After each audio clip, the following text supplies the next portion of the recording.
हमरा हाथ में गिलास अछि, गिलास के भीतर जल छै। जल जीवन अछि, जल बेगर हम वा क्यों नहीं रहि सकैत अछि।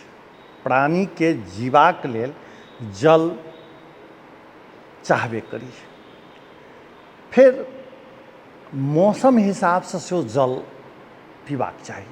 एक बहस भऽ जाइ छै जे दिन में या कहीं 24 घंटा में लोग के कते जल पीबाक चाही, आ खासकर गर्मी महीना में जल कते पीबाक चाही। चूँकि एखन गर्मी छै तऽ कतेक जल पीबाक चाही, एहिसँ जोड़ि कऽ एकटा रिपोर्ट सुनी। नया दिल्लीक सर गंगाराम हॉस्पिटलक senior urologist doctor Amarendra Pathak कहै छथि, गर्मी के समय में लोक के हाइड्रेट रहबाक लेल प्रतिदिन कम से कम 2.5 से 3 लीटर पानी अवश्य पीबाक चाही। एहन केलासँ अहाँ हाइड्रेटेड रहब आ किडनी स्टोन जेहन समस्यासँ बचल जा सकैत अछि। यूरोलॉजिस्ट कहै छथि, यदि अहाँ दिन में पर्याप्त मात्रा में पानि नहि पियब तऽ डिहाइड्रेशनक संग किडनी स्टोनक खतरा सेहो बढ़ि जायत। एकर अतिरिक्त पानिक कमीसँ शरीरक इलेक्ट्रोलाइट बैलेंस सेहो बिगड़ि सकैत अछि।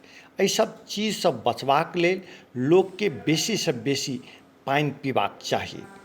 डॉक्टर कहै छथि, पानि पियब सेहत के लेल वा कहीं स्वास्थ्यक लेल बहुत आवश्यक अछि, कारण ई यूरिनक रूप में हमरा सभक शरीर के वेस्ट प्रोडक्ट के बाहर निकालय में मदद करैत अछि।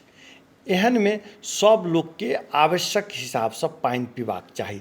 जे लोक में किडनी स्टोनक समस्या अछि हुनका सबके बेसी पानि पीबाक सलाह ओ दै छथि। गर्मी में मात्र पानि पियब पर्याप्त नहीं अछि, अपितु मौसम के हिसाब से डाइट में सेहो बदलाव वा परिवर्तन करब आवश्यक होइत अछि।